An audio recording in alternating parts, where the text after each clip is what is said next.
Hello friends, let us now learn some important points about the first topic in SPM, WHO definition of health. In 1948, the definition of health is a state of complete physical, mental and social well-being and not merely the presence of disease. So the it is the ability to lead socially and economically productive life is health. For this definition, there is a limitation for this definition. So the limitation is it does not regard the health as a dynamic concept. It does not regard the health as a dynamic concept, and health here which is shown is an idealistic goal. It is difficult for any person to achieve the complete physical, mental and social well-being. So it is an idealistic goal which is very difficult to achieve. So if you see the concept of health, in the concept of health we have four parts. One, biomedical concept of health. Biomedical concept of health states that health is an absence of disease. It is based on germ theory of disease proposed by Louis Pasteur. The second concept is about the ecological concept. Ecological concept states that health is equilibrium between the man and the environment, and the disease is just a maladjustment or a problem of relationship between man and environment. So that is ecological concept. Then we have psychosocial concept. Psychosocial concept is based on social, cultural and psychological and economical issues. That is psychosocial concept. It is based on social, cultural, psychological and economical issues. Then we have holistic concept. Holistic concept is something, if we take all the three concepts together and if we make them as one whole concept, then that is holistic concept. Then we have something called as positive health. Positive health is perfect functioning of the body and mind is called as positive health. It is perfect functioning of body and mind is positive health. So these are the different definitions of health. Now the concept of well-being. Concept of well-being can be divided into two types. One has objective concept, second has subjective concept. Objective concept includes standard of living, level of living, and subjective concept includes quality of life. So first we will see about the objective concept. Objective concept includes two. One is standard of living, second is level of living. Remembering these is very important. Standard of living includes income. Standard of living is important according to WHO when compared to level of living. Standard of living includes income, occupation, housing standards like sanitation, nutrition, provision of health, education, recreation and other services. It also depends upon per capita GNP. Then we have level of living. Level of living depends upon the health, food consumption, education, occupation and working conditions, housing, social security, clothing, recreation and leisure, human rights. United Nations has used this level of living to be parallel to the standard of living. So level of living is parallel to standard of living according to United Nations, but according to WHO, standard of living is better than level of living. Now if you see here in the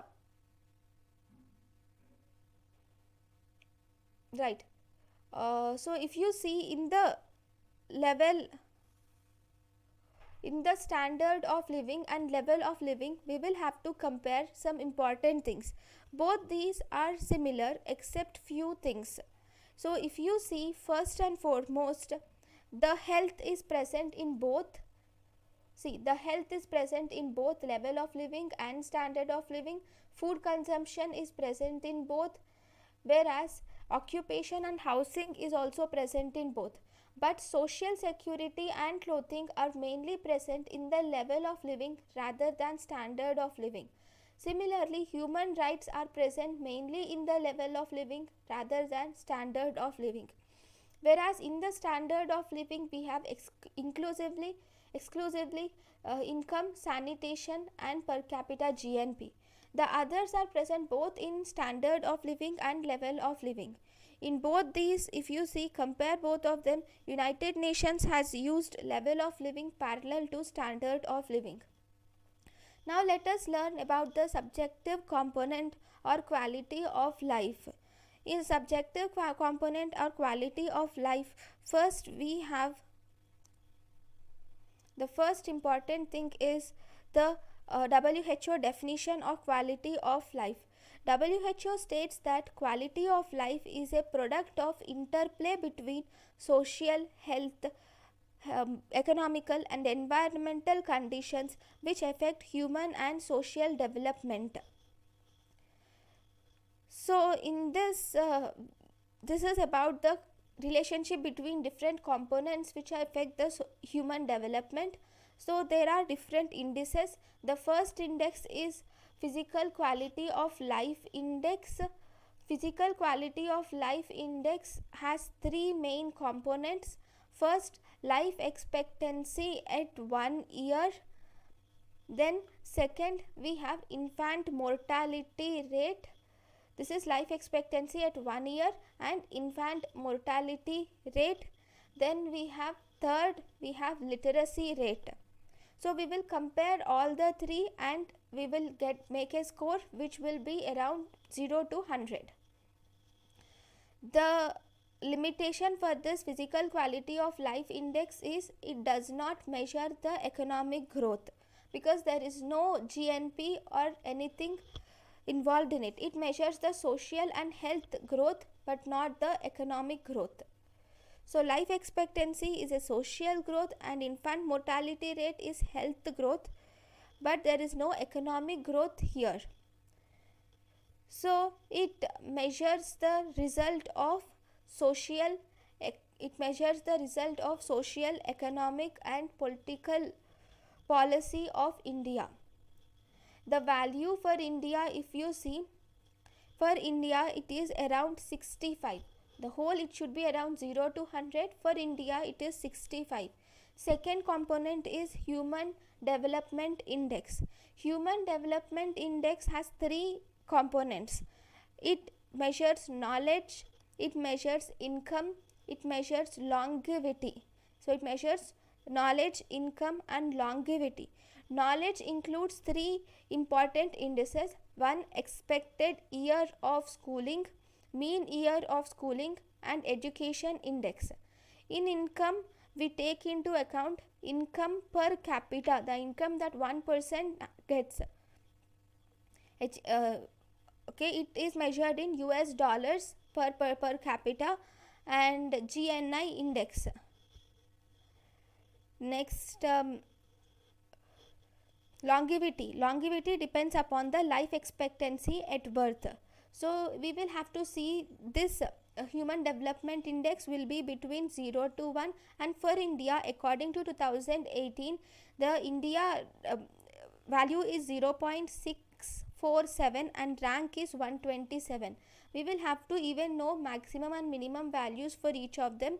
For expected year of schooling, maximum is 18, minimum is 0. Mean year of schooling, maximum is 15, minimum is 0. Whereas income per capita, maximum is 75,000, minimum is 100. Life expectancy at birth, maximum is 85, minimum is 20. So all this is around about according to 2010. if you see, we will take all this account and we will make a score. So human development index, or each, first it's not human development index, it is each dimension index. Each value is actual value minus minimum value by maximum value minus minimum value. This is each dimension index. In each dimension index, we will take the actual calculated value minus minimum value which is there here, this minimum value, by maximum value minus minimum value. So we will calculate each index value and we will multiply all of them to the power of 1 by 3 to get human development index. So human development index is equal to income, or index of knowledge into index of income into index of longevity, whole to the power of 1 by 3. Now we have third index, which is inequality adjusted index. Inequality adjusted index, here HDI, human development index, masks inequality in distribution of human development. It masks inequality in distribution of human development. And inequality adjusted index, this will consider the inequalities of all the three dimensions. There will be some inequality in all the above three dimensions like knowledge, income and longevity. All those are considered, and we will remove or discount each dimension value according to the level of inequality. That means we will subtract the inequality from human development index. That comes as inequality adjusted human development index. Inequality adjusted human development index is equal to human development index minus inequality. Then we have the fourth index, which is important here, which is human poverty index. According to human poverty index, which is given in 1978, this is complementary to human development index. This is taken complementary to human development index. This human poverty index is used in developing countries when compared to developed countries. More than developed countries, we use this in developing countries. In developing countries, it is different for both developing countries and developed countries. For developing countries, we have three parts. P1 is the probability at birth of not surviving to 40 years. P2 is adult illiteracy rate. P1 probability at birth of not surviving to 40 years. P2 is adult illiteracy rate. P3 is unweighted average of population, percentage population not using improved water source, percentage of population not using improved water source, or percentage of children underweight for age. So that is the human poverty index in developing countries. Then in developed countries, we have four components. P1 is probability at birth of not surviving to 60 years, whereas P2 is percentage of adults from 16 to 65 years of age and those lacking functional literacy skills. Percentage of adults between 16 to 65 years of age and lacking functional literacy skills. Then P3 includes percentage of people living below the poverty line. P4 is rate of long-term employment, that is 12 months or more. Rate of long-term employment, that is 12 months or more. This is in human poverty index in developed countries. Then we have this developed countries and developing countries is important, but right now this is not used. This has been mainly replaced by multi-dimensional index.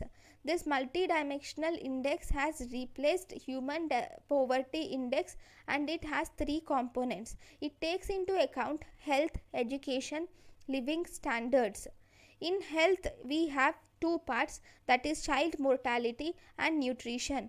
These are given 1 by 6th, whereas years of schooling and school attendance are present in education. whereas in living standards we have fuel, water, electricity, toilets, floor, assets. So child mortality and nutrition, so we have mainly 3 dimensions and we have 10 indicators total, 2 indicators in health, 2 in education, and around 6 in living standards. So we have 10 indicators and 3 dimensions in multi-dimension index. This multi-dimension index is an international measure of acute poverty covering over 100 countries. It covers over 100 countries. So this multi-dimensional index has the child mortality and nutrition is given 1/6, years of schooling, school attendance is given 1/6, whereas all the living standards are given 1/18th rating. And if we calculate the score, it will be between 0 to 1. If it is between 20 to 33.3, then we can tell that they are vulnerable to poverty. If it is more than 33.3, then it is poverty. If it is more than 50%, then it states that it is severe poverty. In India, according to 2018, the value is 0.121, that is 27%. Thus it is India falls under poor category. So interpretation, if you see, it is poverty and deprivation is present in more than 1/3 people.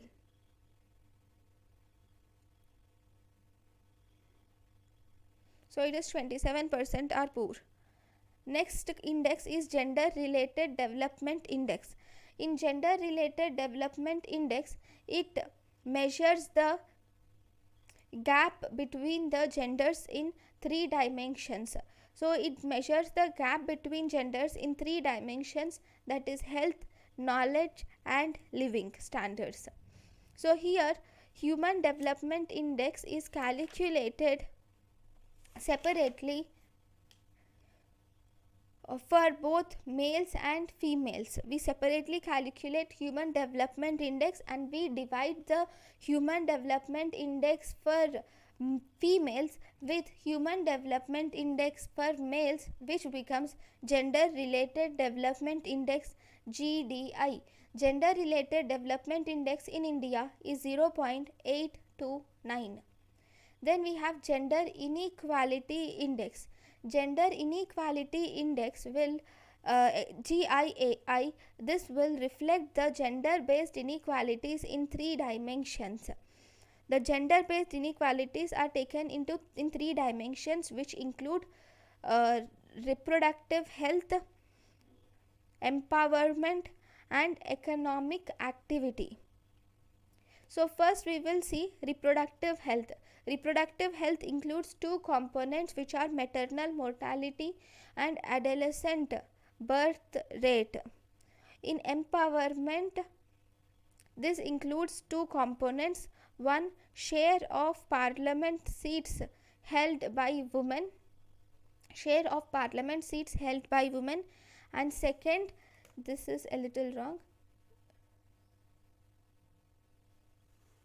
Okay, second, it is attainment of higher secondary and higher education. I will write it again. The economic activity includes labor market participation rate for males and females. Labor marker participation rates for males and females. Empowerment includes 2 things. One, share parliament seats held by women and attainment in secondary and higher education by each gender. So these are the different inequality indices which we take into account. Thank you guys for watching my lecture. Thank you.